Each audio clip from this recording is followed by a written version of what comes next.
What happens when you mix alchemy, political intrigue, and war? You get Fullmetal Alchemist Brotherhood, a story where science meets magic, and nations clash not only with philosophies but with real weapons of war. The guns, tanks, and artillery we see on screen are drawn straight from our world's history. In fact, Fullmetal Alchemist Brotherhood's battles reflect real military technology from the late 19th and early 20th centuries, from the 1890s to 1930s, the same time period when industrial warfare was changing the face of human conflict forever. Arakawa channels that transformation, capturing the brutality of an age where science outpaced morality. In this video, we'll explore this real-world weapons that inspired the arsenal of Fullmetal Alchemist. By the end, you'll see how Hiromu Arakawa grounded her fictional world in the harsh realities of our own history.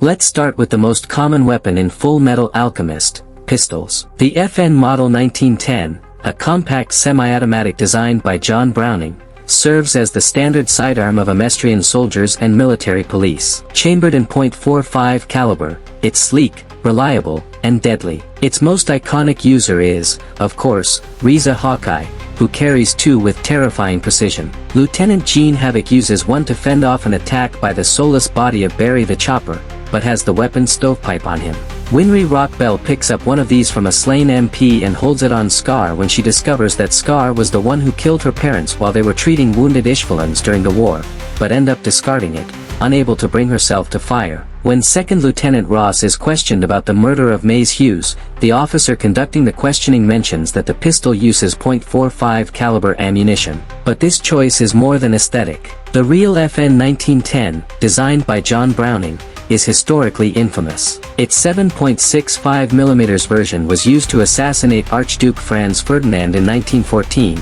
the shot that ignited World War I. So, the very gun that plunged our world into a catastrophic war is the standard sidearm of Amestris, a chillingly apt metaphor. The series also uses pistols to define its characters. Notice that Captain Buccaneer of Fort Briggs carries a Mauser C96 broom handle. This isn't just a random choice. The Mauser was known for its power and was a favorite of frontiersmen, explorers, and revolutionaries in our world, a perfect fit for the rugged, independent spirit of Briggs. Meanwhile, the more bureaucratic Central Command officers and even Brother Cray use smaller, more concealable revolvers like the Enfield No. 2, often associated with police and security forces. Another weapon used by Amestrian soldiers is the Walther MPL submachine gun, usually seen without a stock.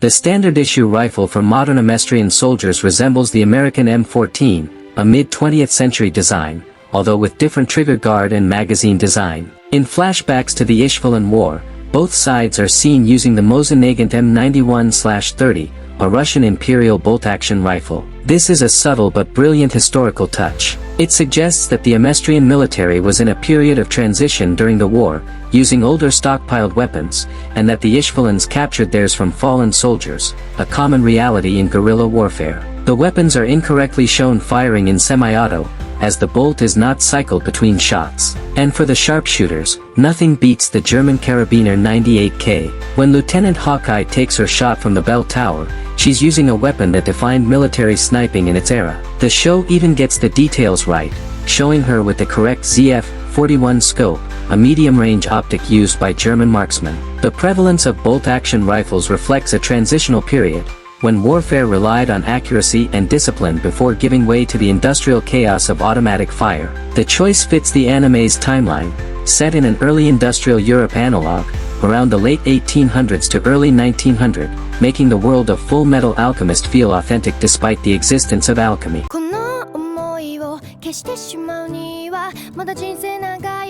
One of the most terrifying shifts in warfare came with the invention of the machine gun, and Fullmetal Alchemist Brotherhood doesn't shy away from showing their destructive power. In Episode 3, a religious extremist known as Father Cornello uses a philosopher's stone to transmute his cane into a weapon resembling a handheld GEM-134 minigun. Unlike most handheld examples which are fired from the hip, Cornello fires his from the shoulder. While Father Cornello's magically powered minigun is pure fiction, the Maxim M1910 scene during the Ishvalan War is terrifyingly real, one of the first fully automatic weapons used en masse. In Roy Mustang's flashback of the Ishvalan War, we see an Ishvalan resistance fighter attacking Amestrian soldiers with a Maxim M1910 machine gun. The Maxim gun changed warfare forever. It could fire 600 rounds per minute, turning open battlefields into killing grounds. When Fullmetal Alchemist shows soldiers pinned by machine gun fire, it echoes the grim trench warfare of World War I. Later, we see the Browning M1919,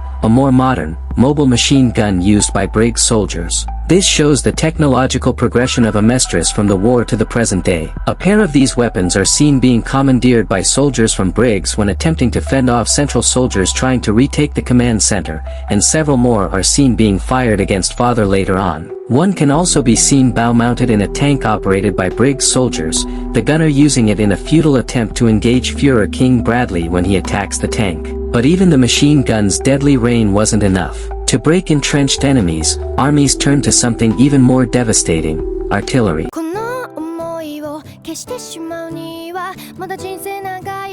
The most iconic heavy weapon has to be the Panzerschreck. Seeing Major General Olivier Mira Armstrong heft this German anti-tank rocket launcher against Sloth, later by Central soldiers fighting against another homunculus, Greed. Briggs soldiers can also be seen firing numerous Panzerschrecks at Father, the creator and leader of the other homunculi, during the final battle of the series. It's a weapon designed to punch through inches of steel, yet it barely slows a homunculus down. This visual contrast powerfully illustrates the sheer threat our heroes face. Even Führer King Bradley gets in on the action, casually carrying a Model 24 steel hand grenade, the classic potato masher stick grenade. His use of it to destroy a tank is a chilling display of his superhuman skill and a nod to the infantry tactics of both world wars. Amestrian soldiers used the 7.5 cm Pak-40 in the Ishvalan War. These were also used at Fort Briggs by soldier repelling the Drachman army attack. In several battle scenes, Amestris uses field artillery that looks like World War I-era howitzers or French Canon de 75 Modèle 1897. These were revolutionary because they used recoil systems, allowing rapid, repeated firing without resetting the gun after every shot. The French Canon de 75 Modèle 1897 was the first modern field gun with a hydropneumatic recoil system. It set the standard for every army after it. In a sense, Amestris artillery mirrors this leap, a weapon of speed, precision, and industrial power. Artillery in Fullmetal Alchemist isn't just background detail, it represents the industrial scale of destruction that Amestris is capable of, underscoring its role as a militaristic superpower. And if you like this video, please give it a like and subscribe. Now let's continue.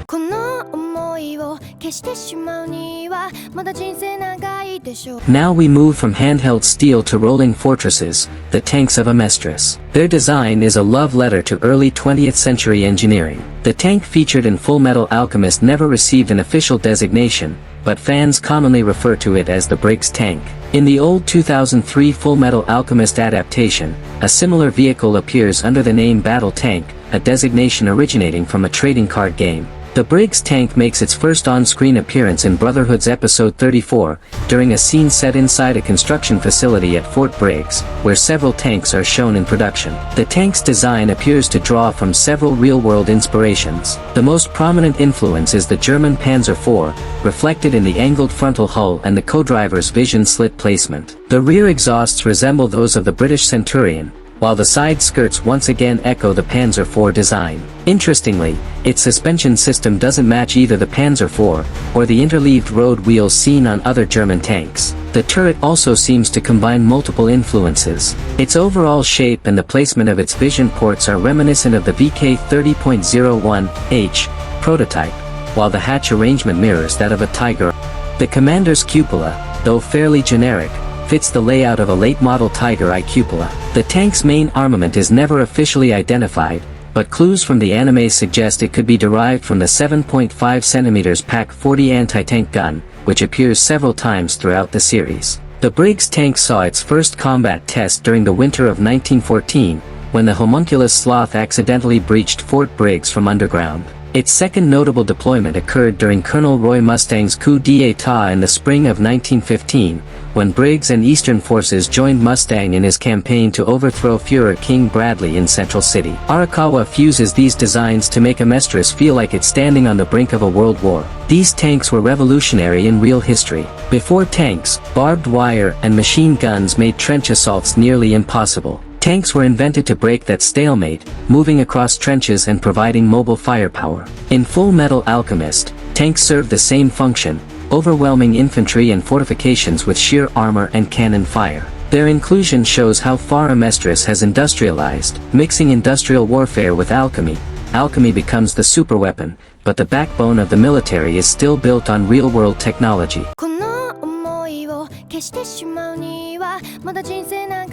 The backbone of any army is its logistics. The trucks ferrying Amestrian troops are near clones of the German Opel Blitz, the workhorse of the Wehrmacht. The armored trains are a direct lift from the late 19th century, used extensively in the Russian Civil War. They carried cannons and machine guns, offering mobile firepower and troop transport.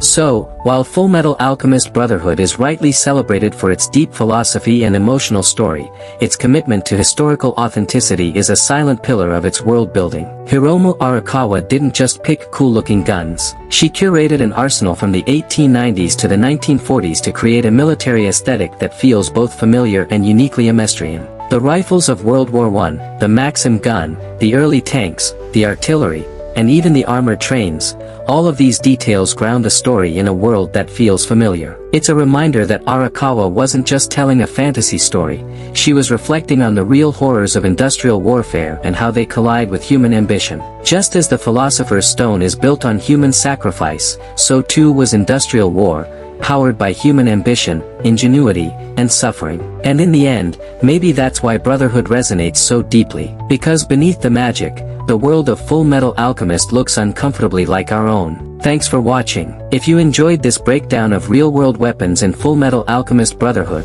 make sure to like, subscribe, and comment below. What weapon detail did you notice in the anime that stood out to you?